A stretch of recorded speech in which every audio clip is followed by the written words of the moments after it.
Krishna, dear devotees, welcome back once again. Our continued series on the glories of our beloved Sri Vrindavan Dhama.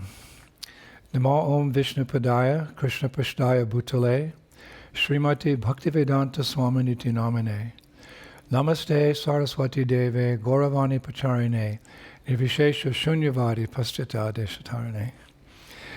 So, today in our series about Govardhan Hill, I thought we would cover three things. The origin of Govardhan Hill in the spiritual world.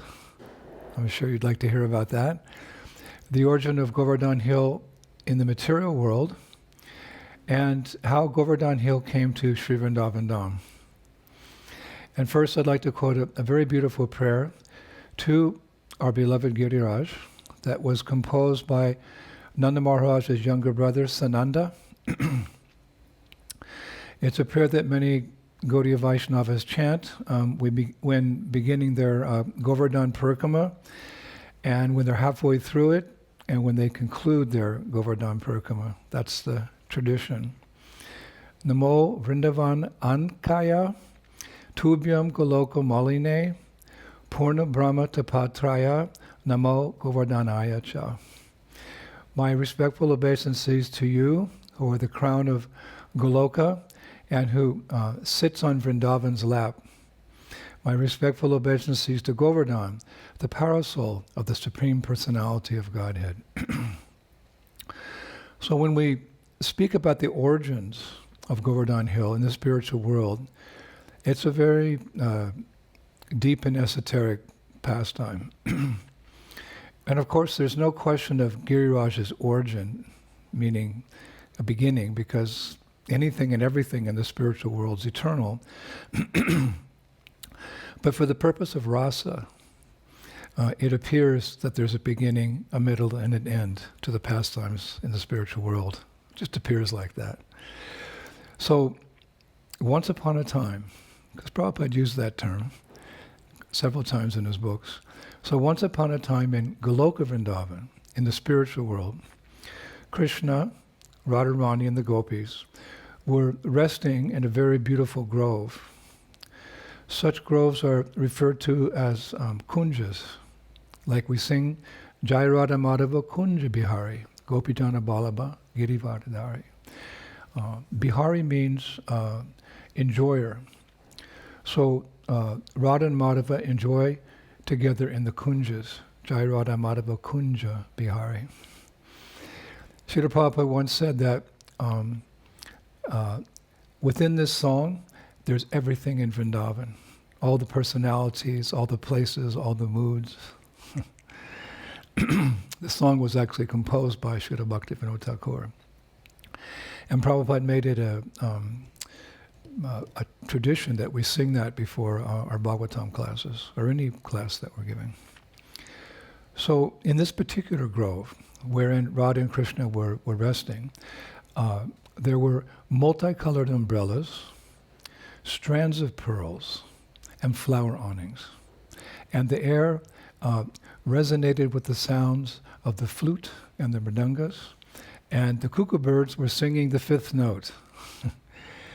And after some time, Srimati Radharani, surrounded by her beautiful girlfriend, she cast a sidelong glance at her beloved Shamsundar. And she said to him very affectionately, "My Lord, if you're pleased with me and our ever-present festival of dance," I like that part, "and our ever-present festival of dance, then please fulfill this one desire that has been burning in my heart for a very long time." So without a moment's hesitation, Krishna said, "My beloved, what is your desire? I'll happily grant whatever you wish." So Radharani leaned over and she whispered into Krishna's ear, "My beloved, somewhere in Vrindavan forest, by the bank of the Jamuna, please create a very beautiful and very secluded place where we can hold our pastimes." So then Krishna, he sat with half-closed eyes in meditation, searching in his heart for the most perfect fulfillment of Radharani's request. And then as Radha and all the gopis looked on it in amazement. A golden droplet of pure love manifested from Krishna's heart. It lingered in the air for a few moments, and then it dropped to the ground, where it quickly transformed into a mountain. And that's described, that mountain had palatial caves, crystalline flowing streams, flowering trees, networks of vines, and many very beautiful, colorful singing birds.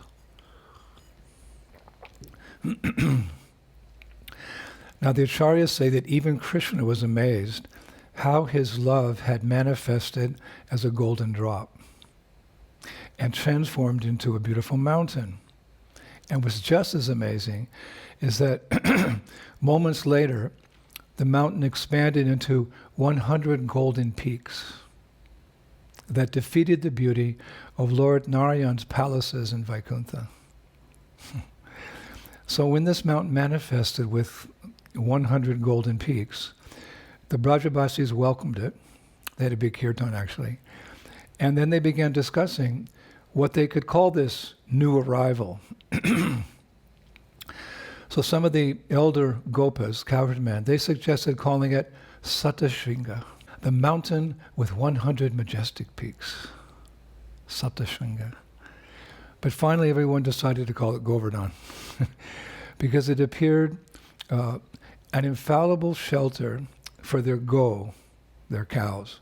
Go means cow in Vardhana, Govardhana. Vardhana means to nourish. So Govardhan is a place where the cows are nourished. Then suddenly, right before the Brajabasi's eyes, Giriraj started expanding more and more and more and more. And it's described soon Giriraj was covering almost all of Brajmandala. Brajmandala means the greater area of Vrindavan. We speak of Vrindavan, but Brajmandala means when we're speaking about the greater area of Vrindavan, which includes all the 60 billion holy places. So he was covering almost all of Brajmandala. And our acharyas give a very rasik explanation why that he covered everywhere. They say that because Giriraj came from the heart of Krishna as a manifestation of his love for Srimati Radharani, therefore the essence of Govardhana is prema. And because the nature of prema is that anandi bhuri bharavanam, it's always increasing, therefore Giriraj expanded to the very limits of Brajmandala. And they say there was no harm in Giriraj expanding like this because he was, and I quote, following the dictations of his heart. Following the dictations of his heart. Nowadays you hear people say, just follow your heart. But don't do that. Don't follow your heart until you reach the stage of anartha nivritti. Anartha nivritti means when the heart is cleansed of all impurities. Because if you follow a heart which is full of lust, anger, greed, you'll end up in hell. Therefore, follow the heart of pure souls, like Giriraj Govardhan, because his heart is dictating to him how to find prema, the prema of love for Radha and Krishna. But at this point, Lord Balaram, he spoke up. He said, gentlemen, we have a problem now, because now here in Goloka Vrindavan, there's no room for anything else but Giriraj. Giriraj is everywhere. So Krishna took that statement from Balaram very seriously, and he stood there for a moment and he thought about this disturbance that his latest creation had caused, and he concluded that Giriraj had gone a little bit too far.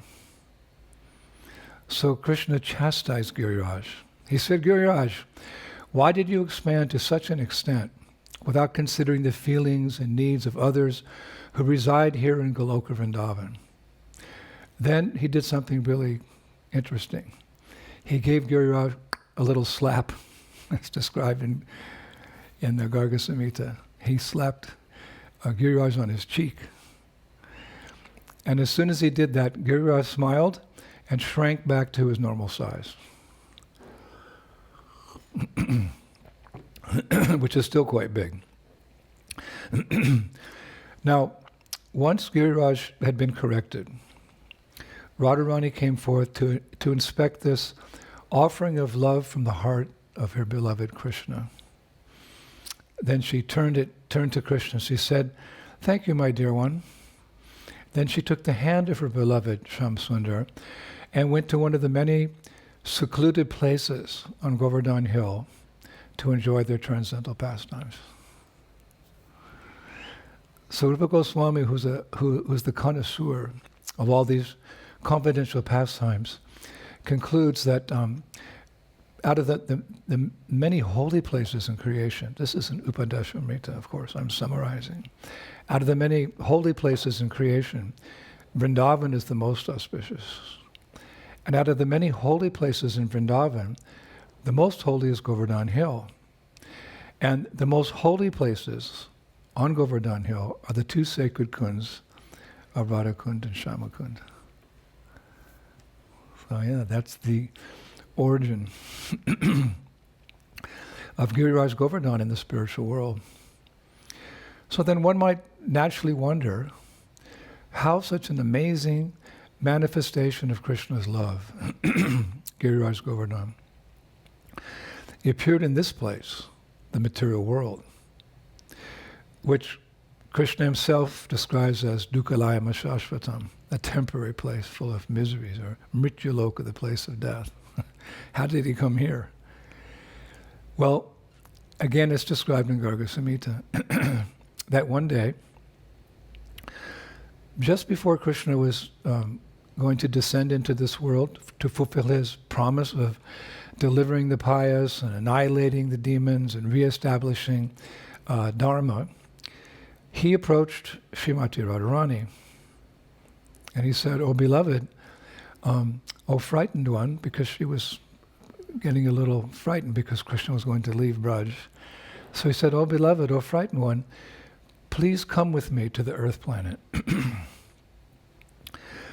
But Srimati Radharani hesitated, and she said most famously, I say famously because this is a very well-known statement that she made to her beloved, and I have the Sanskrit here. Yatra Vinda Vanam Nashti Na Yatra Yamuna Nadi Yatra Govardhano Nashti Tatra Me Na Mana Shukam. She said, "My heart cannot be happy in a place where there is no Vrindavan forest, no Yamuna river, and no Govardhan Hill." Very famous. And I think that applies to us as well, all of us devotees. My heart cannot be happy in a place where there is no Vrindavan forest, no Yamuna river, and no Govardhan Hill. So Shastra says at that point, a quote, Lord Hari sent a 47 krosha portion of his own abode, along with Govardhan and the Jamuna, to the earth. And it's concluded, Vedanaga krosha bhumi sapachatra samagata chatur vimshad vanar yukta sarva lokais cha vandita. That was worshipped by all the worlds and filled with 24 forests, that Vrindavan Dhama. And then, so now we know that Govardhan came with the Jamuna, and with the Jamuna River and the Vrindavan forest to the earth planet. But a hint is given specifically about Govardhan Hill's descent into the world, to this earth planet, to India, to Braj. Bharatad Prashchima Dishi Sal Mali Dvipa Madhyata Govardhano Janma Lebe Patyam Drona Chala Saya. West of Bharat Varsha, in the middle of Samali Dweep, which means South India, Govardhan was born from the wife of Mount Drona. So we're getting like a detailed description, a lot of detailed description of the origin of Govardhan, why he appeared here by the desire of Srimati Radharani, and specifically where he first appeared. It appears he first appeared there in South India, as he was born from the wife of Mount Drona. So this mountain Drona, he's the father of Giriraj. And it's stated that at the moment that Govardhan appeared, demigods showered flowers on Giriraj, and then all the sacred mountains in creation, headed by Himalaya and Sumeru, came to offer their respects. And they all said together, "Dearest Govardhan, in Goloka, which is filled with gopas, gopis, and cows, you are the mountain of Lord Krishna Chandra, the original personality of Godhead." They recognized him as such. Then they said, "Tvam hi Govardhano nama vrindaranya vriyajase, tvam no girinam sarvesham girirajosi sampatram." You are named Govardhan. You are splendidly manifest in the world of Vrindavan, and you are the king of all us mountains. All us mountains. And then the often quoted verse, at least the Govardhan Bhaktas, they often quote this verse. Namo Vrindavan Kaya Tubhyam Goloka Moline Purna Brahma Tapatraya Namo Govardhanaya Cha. Obeisances to you who are the crown of Goloka and who sit on Vrindavan's lap. Obeisances to Govardhan, the parasol of the Supreme Personality of Godhead. We actually started our class with that verse. Then all the sacred mountains returned to their, it's described, their residences. I thought that was an interesting way to describe. They went back to where they were mountains. Well, of course, these were the personification of the mountains who came to see Giriraj. So all the sacred mountains returned to their sacred residences. Now, the next question is, how did Giriraj get from South India to Sri Vrindavan Dhama, which is very much north, actually, if you look at a map? Well, that's explained in Garga Samhita 3:1:11. There it said that when Krishna was trying to convince the cowherd community, because we spoke about this before, to worship Govardhan Hill and not Lord Indra, Krishna said, the hill named Govardhan is the king of the kings of the kings of mountains. He was born from Lord Hari's own chest. He has come here by the power of Pulastya Muni. By seeing him, one becomes freed from having to take birth again in this material world. Well, that's Krishna's statement. The hill named Govardhan is the king of the kings of the kings of mountains. He was born from Lord Hari's own chest, Krishna speaking about himself. He has come here by the power of Pulastya Muni. By seeing him, one becomes freed from having to take birth again in this material world. So therein, when addressing the Brajabasis, encouraging them not to worship Indra but to worship Giriraj, Krishna says that it was Pulastya Muni that brought Giriraj to Vrindavan. What more authority do we need? Who brought Giriraj to Braj? Krishna says, Pulastya Muni. Now many of us we've heard of Pulastya Muni, but who is he exactly? When I was, doing my research, I was thinking, many times I've told the story how Pulastya Muni brought Giriraj to Vrindavan, but I never told anyone who Pulastya Muni was. So I did some research, and it's really interesting. He wasn't just some sage. Sometimes when the part where he, puts Govardhan Hill, going ahead here a little bit, he puts Govardhan Hill down in Vrindavan, and then has to leave him there. And then it's kind of a humorous story, and he kind of looks like he doesn't know what he's talking about. But actually, Pulastya Muni, it's a great sage. He was born from the ears of Brahma, and he's described as one of the 9 principal rishis in the universe. he's known as an expert on all the holy places in creation. In fact, there's a section in the scriptures that I found in which he tells Bhishmadev just how to visit all the holy places on earth. And he was also amongst the sages present at Kurukshetra when the solar eclipse brought Krishna and the residents of Vrindavan together. We know that pastime. And I read that in the month of Madhu, which is in ancient India meant April, May, Pulasya, he serves on Vivishwan's chariot as the solar sage. In the month of April, May, when Vivishwan's going through the skies, taking the sun here and there, Pulasya serves as a solar sage. So the Ramayana also mentions Pulasya.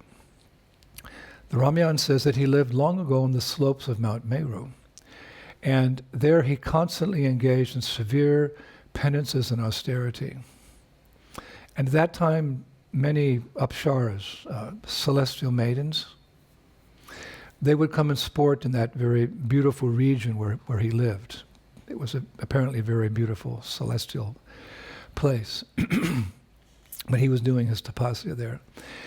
And they would sometimes disturb his meditations. So one day he became impatient with them. And he said to them, "Oh, girls, if I see any of you again disturbing my meditation here, making your noises and running here and there, and you will immediately become pregnant. If I see any of you again, you will immediately become pregnant." That was like a curse. So from that time on, the girls carefully avoided Pulasya Muni's ashram. However, it's described there was one girl, the daughter of a sage named Trinabindu, who had not heard about this possible curse of Pulasya Muni. So one day this girl, she ventured into that region. I think it's described she was picking flowers in that area. And she came nearby where Pulasya could see her. And as soon as he saw her, she felt symptoms of being pregnant. And astonished and fearful, it's described, she immediately ran home to her father. And she said, "Father, I cannot understand why I am suddenly appearing pregnant. As yet, I have not had contact with any male in my lifetime." So her father, Trinabindu, he sat in meditation. And by his mystic powers, he understood what had happened. So he went with his daughter to Pulasya, and he said to him, "O venerable sage, kindly accept my daughter as your wife. By your power, by your mystic power, she now carries a child. Please, therefore, take her hand in marriage. She will surely render you a very pleasing service." So Pulasya Muni, he agreed. He agreed. And he said to the girl, "O gentle one, you will give birth to a highly qualified son who shall be known as Vishrava. Now, I also found out, this is also interesting, just to show us how powerful Pulasya Muni, he was the one chosen to take Giriraj from the south to the north. I found in the Mahabharata, Adi Parva chapter 60, that Pulasya is the source of the Rakshasas. They have to come from somewhere. It says, Mahabharata, the 6 sons of Brahma are known to be Marichi, Angira, Atri, Pulasya, Pulabha, and Kratu, all great and powerful sages. From Pulasya came Rakshasas, monkeys, and Kinnaras. In fact, Pulasya Muni, he once stopped the sage Parashara Muni from performing a Rakshasa killing yajna. Yeah, I read that. Parashara Muni was performing he's a great sage also. He was performing a Rakshasa killing yajna. Well, we can understand. So Pulasya Muni, he came to that particular yajna and he said to Parashara, he was described as the tamer of the hostile. The tamer of the hostile. He said to him, "My dear son, will nothing stop you? Are you actually enjoying the murder of all these Rakshasas who have committed no crime against you and do not even know why they're being killed? Parashara, you're a Brahmana, a most educated man, and yet you are committing the most irreligious act by annihilating all of the progeny I myself created as part of the Creator's plan." He created them, but it was part of Krishna's plan. "O son of Shakti, you were engaged by Providence to painfully destroy these Rakshasas in the fire of sacrifice. But now let it be finished. Give up this ceremony and you will be blessed." And with that, Parashara, he ended the yajna. So now we know a little bit about Pulasya. We'll take him more seriously. So one day, as Pulasya was traveling to holy places, because he knew all the holy places. So he was traveling in South India. And he saw Mount Drona's son, Govardhan, taken birth. Drona mountain, Dronagiri. We also hear of Drona. Well, we know him specifically because he's the father of Govardhan Hill, and he's often called Dronagiri. And this, let me say something about Drona because it's also interesting. All these personalities, all transcendental personalities are just fascinating. So, no need to hear about any of the personalities in this world. Why waste our time with the evening news? This mountain, Drona, is known for his, or its, as you want to say, for his medicinal herbs. And it's described in Padma Purana, Part 5, Section 5, Chapter 44. It's entitled Hanuman on the Drona mountain. It's described that when Lakshman was injured by Indrajit in the final battle of Lanka, there was the great war between Ramchandra and Ravana, and that the final battle took place in Lanka. And during that battle, Lakshman was injured by Indrajit, one of Ravana's soldiers, in the final battle, and severely injured Lakshman. So the physician, Sushena, he sent Hanuman to find an herb known as Vishalya Karini. Vishalya Karini. It's a special, like Sanjivani, it's a life-giving and a life-restoring herb, Sanjivani, the elixir of life that the ancients were looking for all over Europe. Sanjivani. That herb is found in the Himalayan mountains. And that was the herb which could revive Lakshman. So many of us know, isn't it, that Hanuman went to the Himalayas looking for this herb quickly because Lakshman was so severely injured.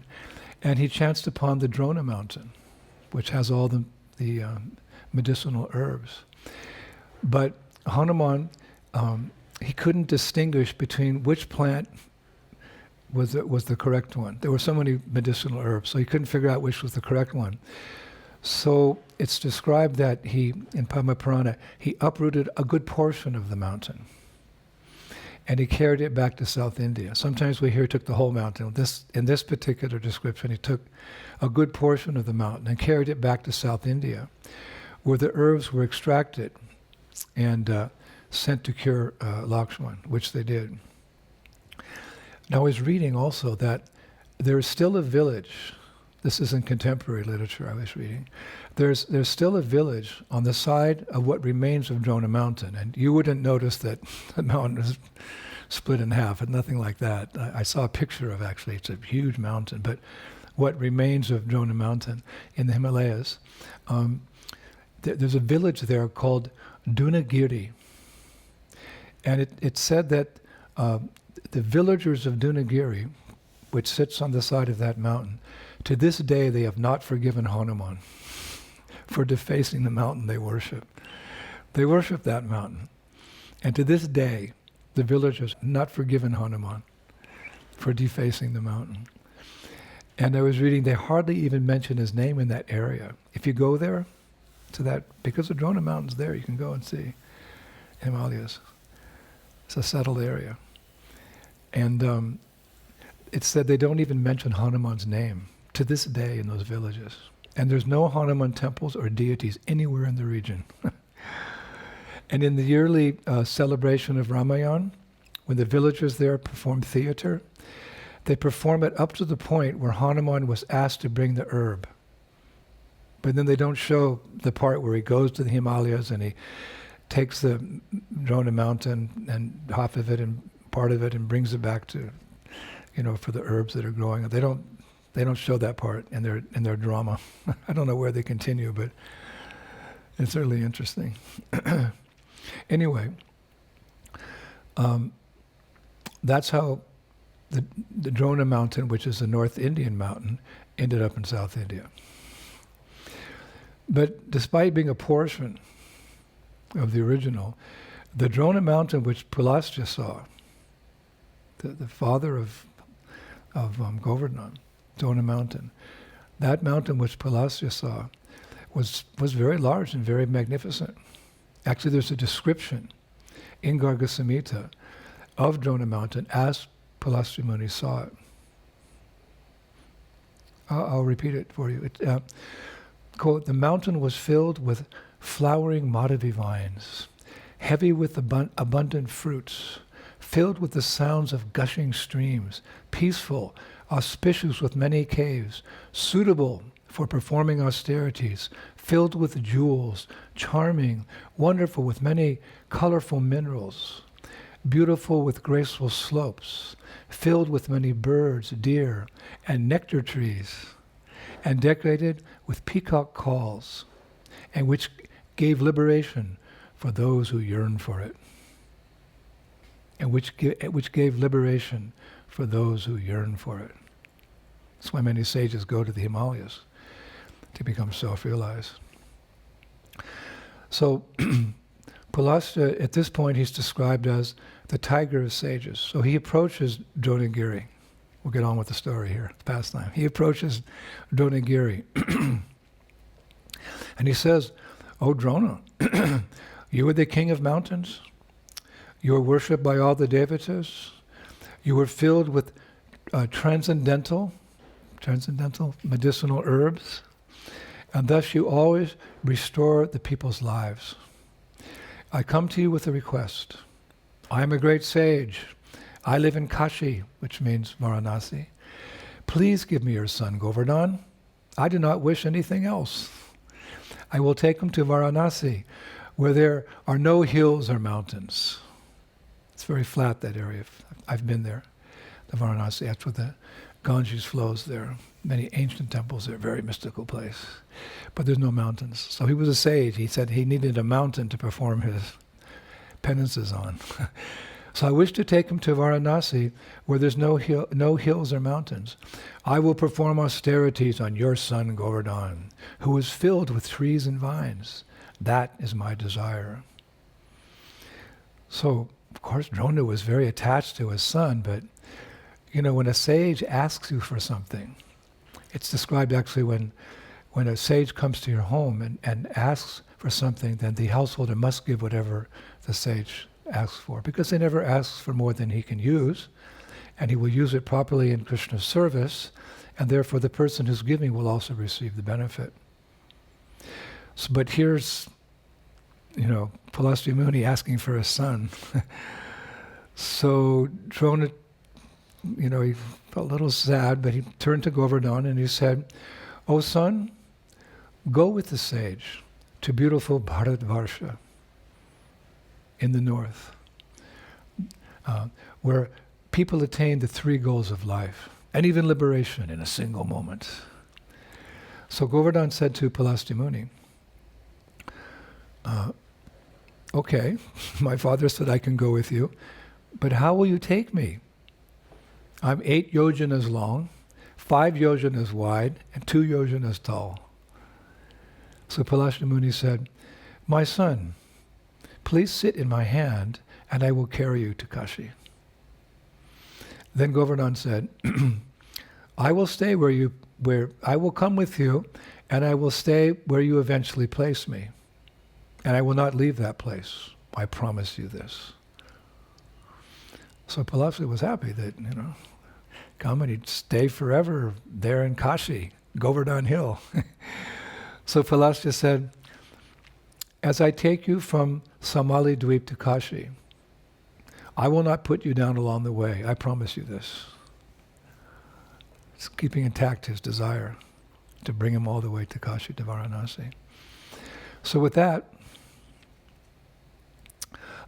Govardhan bowed down to his father Drona before leaving, and then he climbed onto the sage's hand. Then it's written, carrying the mountain in his right hand, Palashya Muni showed his great power to the people, moving very slowly, until he soon came over the sacred land of Brajmandala. It's interesting because if you look at a map, there's South India, and then there's Vrindavan, kind of like northwest India, and then Varanasi is kind of more towards the east India. So it looks like he took a little bit of a detour instead of going straight in a line there. But anyway, that's just my speculation. I looked at the map. Vrindavan was a little bit off the course there, but by Krishna's desire, obviously.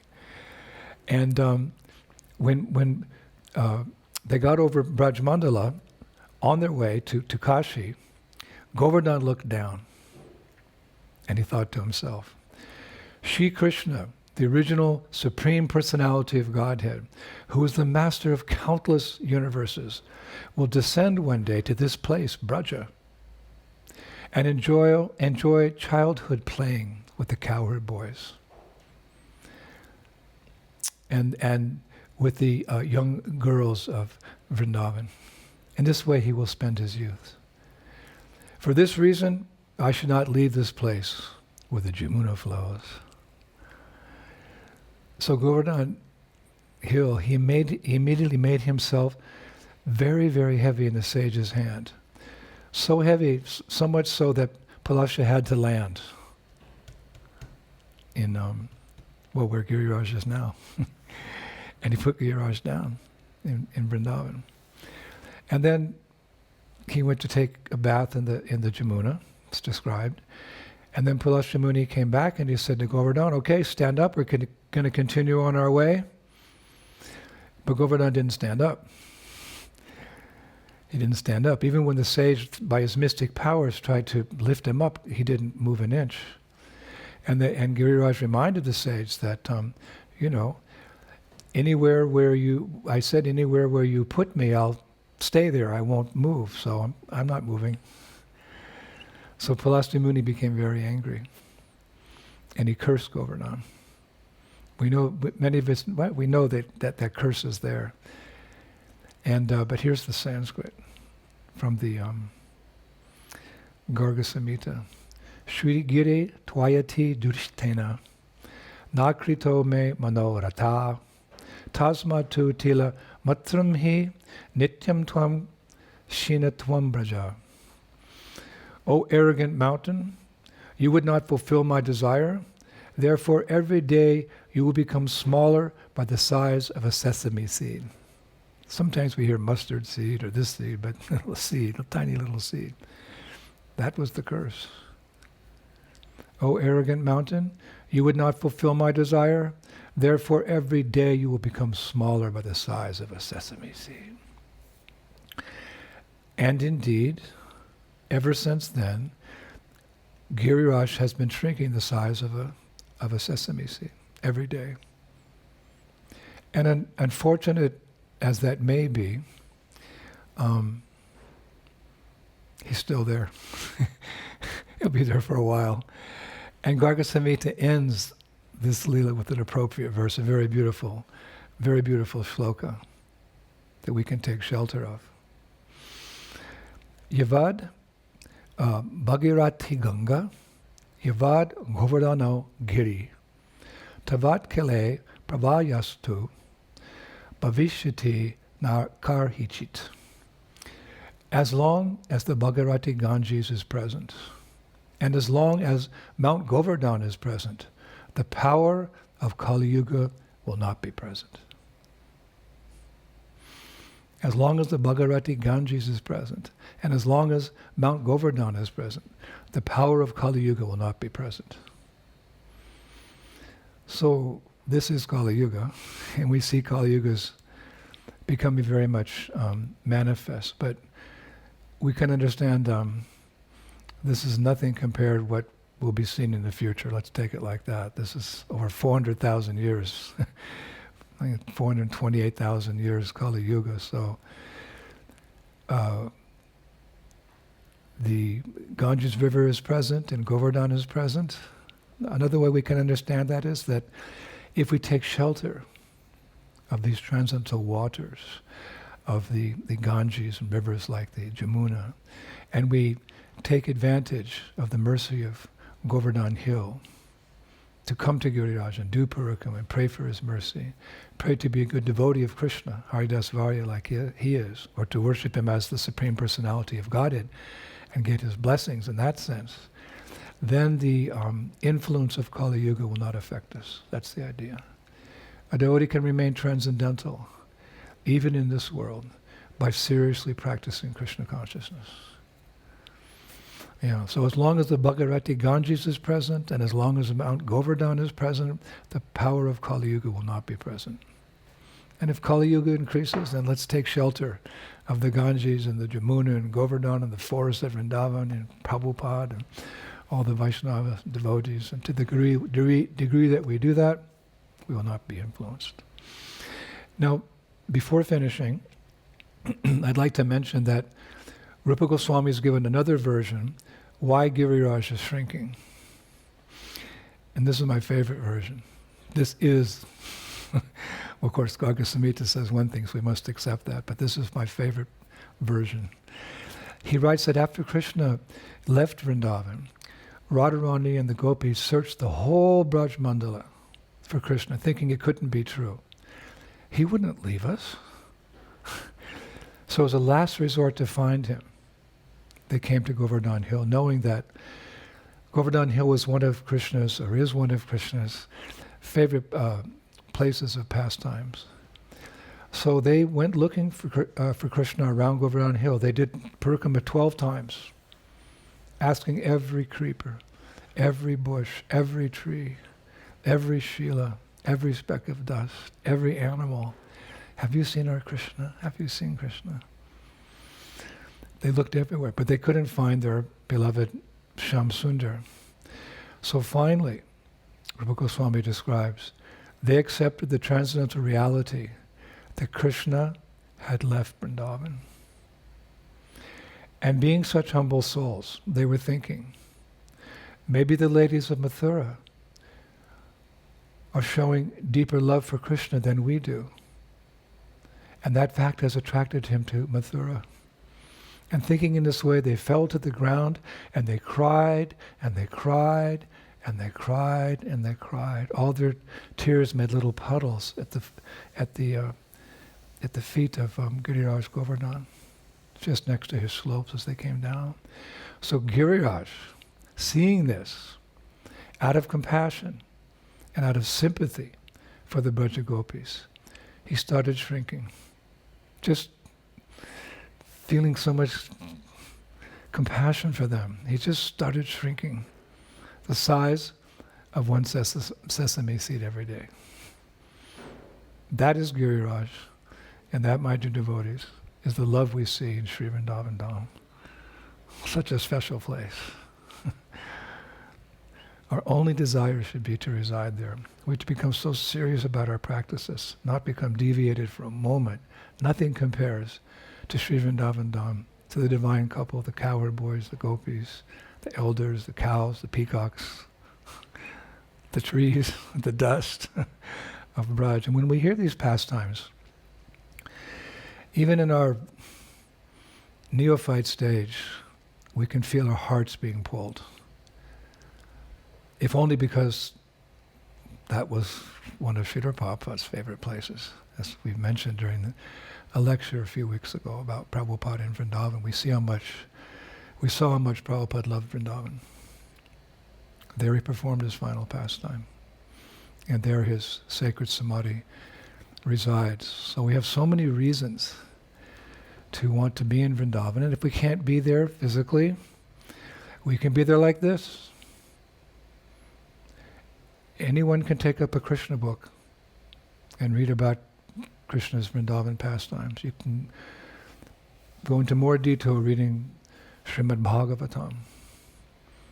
And we have Chaitanya Mahaprabhu, his pastimes. He's the one that has given us the understanding of Vrindavan and Braj Bhakti. He brought that understanding to the world, and he flooded the world with the understanding of Braj Bhakti, which we can attain by chanting the Maha Mantra, Hare Krishna, Krishna Krishna, Hare Hare, Hare Rama, Rama Rama, Hare Hare. So we know. I often say we know who we are, and we know where we're going. So I'd like to finish today with some prayers glorifying Govardhan Hill. There's many prayers glorifying Govardhan Hill. Our Raghunath Das Goswami has given us very beautiful prayers. But you may not know these prayers, so I thought I would share them. I would finish today with these particular prayers in glorification of Giriraj Govardhan. Garga Samhita, Canto 3, Chapter 10. Glorious Govardhan Hill, the king of mountains, is the personal form of Lord Krishna. Simply by seeing it, a person attains the supreme goal of life. By seeing Govardhan Hill, one attains a pious result many millions of times greater than the result of a pilgrimage to Mount Gandhamandana. O Brahmana, the same result one attains by performing austerities for 5,000 years on Mount Kedara is attained by a single moment by Govardhan Hill. By staying 1 month near Govardhan Hill, one attains a pious result many millions of times greater than the result of giving in charity a bara of gold in the Malayan hills. Even though he has committed hundreds of sins, a person who on Mount Mangala gives gold in charity attains a spiritual form like that of Lord Krishna. The same result is attained simply by looking at Govardhan Hill. No other holy place is as sacred as Govardhan Hill. By going on pilgrimage to Govardhan Hill, one attains piety 10 million times greater than the piety he would attain by going on pilgrimage to Rishmukha of Devagiri. Rishmukha is a holy mountain in Devagiri, the mountains of the demigods. There was not, nor will there ever be, a holy place equal to Govardhan Hill. That's the concluding statement. There was not, nor will there ever be, a holy place equal to Govardhan Hill. Thank you so much once again for this special opportunity. It comes twice a week with our lectures. And I think we've concluded our little mini-series on Govardhan Hill. We will, I think, next lecture we'll speak about, it'll be connected to Govardhan Hill. We'll talk about Gopal, the deity, who appeared on Govardhan Hill and was discovered by Madhavinda Puri. We'll discuss some of the glories of Madhavinda Puri as well. Thank you, thank you, thank you. All glories to Srila Prabhupada.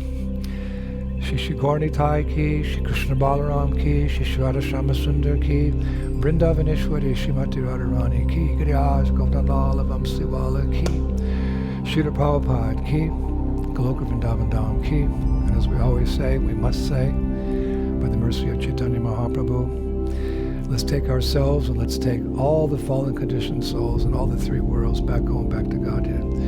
Where every step is a dance, every word is a song, and there's a wonderful festival every day. Hare Krishna. See you soon. All right, well. Vrindavan Dham ki jai jai, Sri Sri Radhe